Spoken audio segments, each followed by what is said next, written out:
Dapatkah kita membayangkan dan memahami janji bagi kita? Jangan lewatkan pelajaran hari ini untuk dapat terus mempelajari apa yang sebenarnya akan segera terjadi. Sebelum kita lanjut, mari kita nyanyikan lagu yang berjudul Di Surga Tempat yang Baka.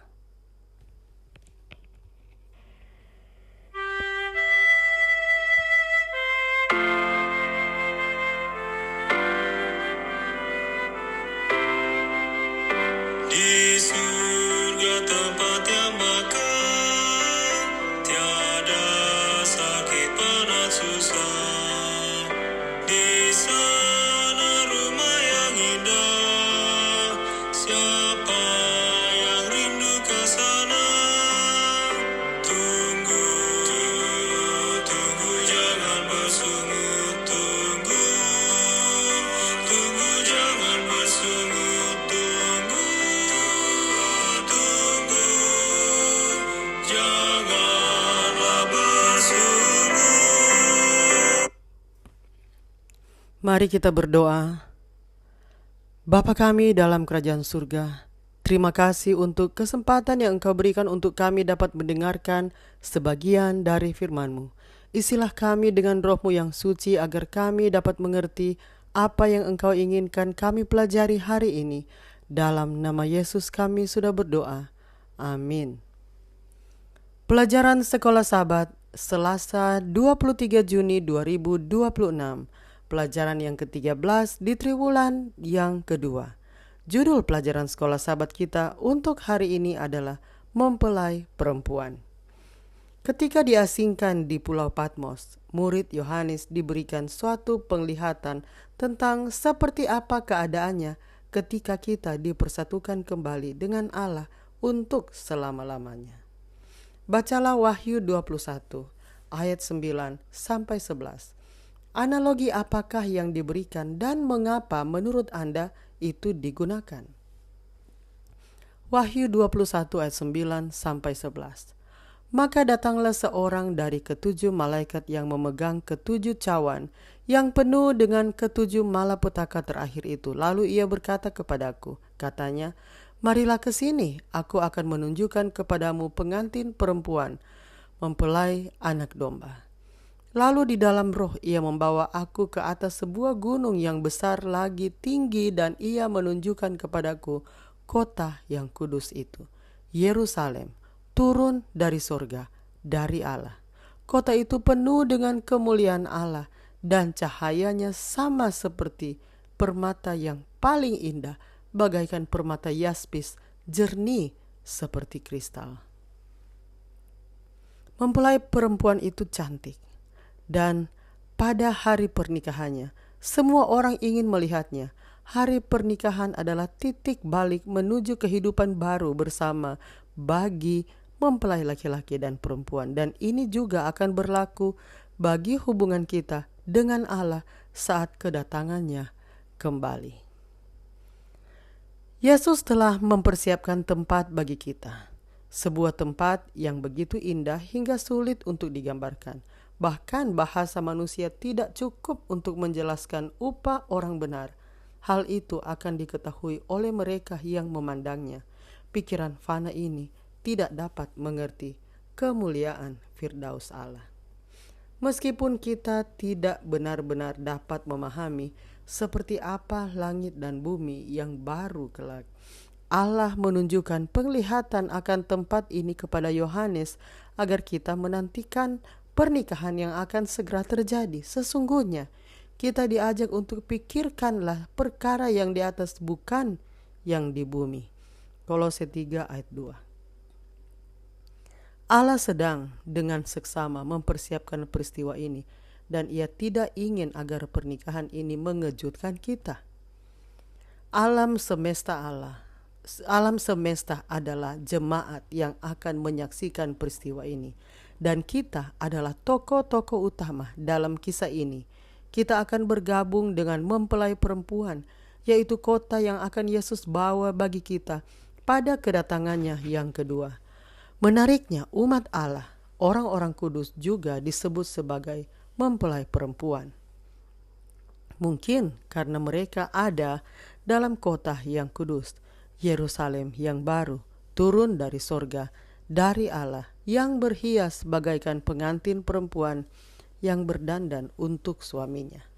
Wahyu 21 ayat 2. Gambaran indah tentang kota kudus ini menunjukkan bahwa ada hubungan yang sangat erat antara umat Allah dan kota itu, karena keduanya disebut sebagai mempelai perempuan. Alkitab memberikan gambaran rinci tentang kota suci, Yerusalem yang baru, yaitu ibu kota, dan sebagai cerminan kerajaan itu disebut mempelai perempuan, istri anak domba itu. Bacalah Wahyu 21 ayat 9 sampai 27. Mengapa begitu sulit bagi kita saat ini untuk membayangkannya? Bagaimanakah kita dapat mulai memahami yang dijanjikan kepada kita di sini? Wahyu 21 ayat 9 sampai 27. Maka datanglah seorang dari ketujuh malaikat yang memegang ketujuh cawan yang penuh dengan ketujuh malapetaka terakhir itu. Lalu ia berkata kepadaku, katanya, marilah ke sini, aku akan menunjukkan kepadamu pengantin perempuan, mempelai anak domba. Lalu di dalam roh, ia membawa aku ke atas sebuah gunung yang besar lagi tinggi, dan ia menunjukkan kepadaku kota yang kudus itu, Yerusalem, turun dari sorga, dari Allah. Kota itu penuh dengan kemuliaan Allah dan cahayanya sama seperti permata yang paling indah, bagaikan permata yaspis, jernih seperti kristal, dan temboknya besar lagi tinggi, dan pintu gerbangnya 12 buah. Dan di atas pintu-pintu gerbang itu ada 12 malaikat, dan di atasnya tertulis nama ke-12 suku Israel. Di sebelah timur terdapat 3 pintu gerbang, dan di sebelah utara 3 pintu gerbang, dan di sebelah selatan 3 pintu gerbang, dan di sebelah barat 3 pintu gerbang. Dan tembok kota itu mempunyai 12 batu dasar, dan di atasnya tertulis ke-12 nama ke-12 rasul anak domba itu.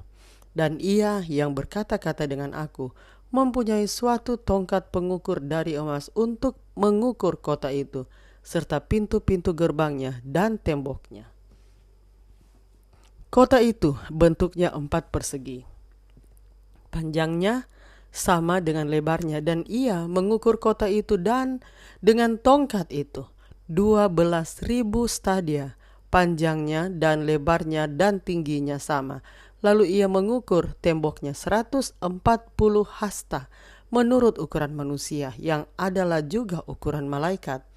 Tembok itu terbuat dari permata yaspis, dan kota itu sendiri dari emas tulen bagaikan kaca murni, dan dasar-dasar tembok kota itu dihiasi dengan segala jenis permata.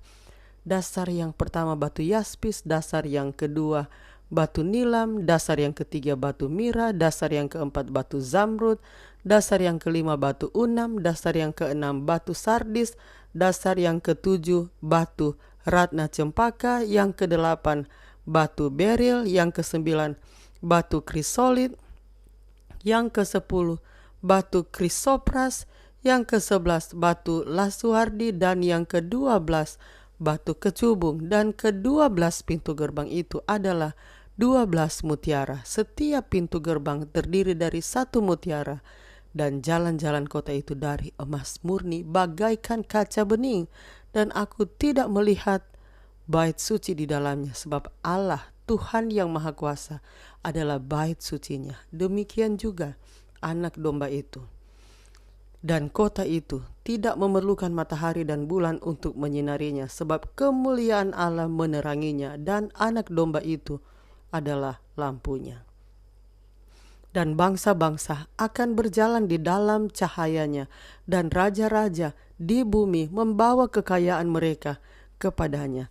Dan pintu-pintu gerbangnya tidak akan ditutup pada siang hari, sebab malam tidak akan ada lagi di sana.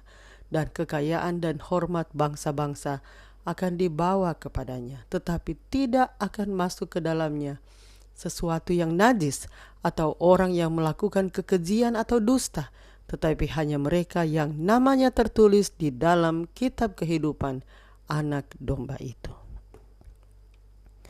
Mari kita ikuti lanjutan lagu tadi sebelum saya tutup dalam doa. Meskipun berat bebanmu saat masih di dunia, berjalan terus jangan jemu menuju negeri yang mulia. Tunggu, jangan bersungut, tunggu jangan bersungut, tunggu janganlah bersungut. Mari kita berdoa. Bapa di surga, kami memuji Engkau karena Engkau adalah Allah kami, Bapa kami yang Maha Kuasa. Terima kasih untuk pelajaran hari ini, di mana kami dapat mempelajari tentang mempelai perempuan. Kiranya ya Tuhan, Engkau dapat terus memampukan kami untuk selalu bersyukur kepadamu, untuk segala berkat yang Engkau telah berikan kepada kami saat ini, dan berkat yang Engkau telah sediakan bagi kami.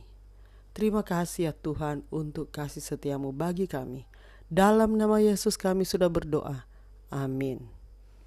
Demikianlah bacaan pelajaran Sekolah Sahabat Selasa 23 Juni 2026. Sampai bertemu di bacaan pelajaran Sekolah Sahabat selanjutnya. Tuhan memberkati.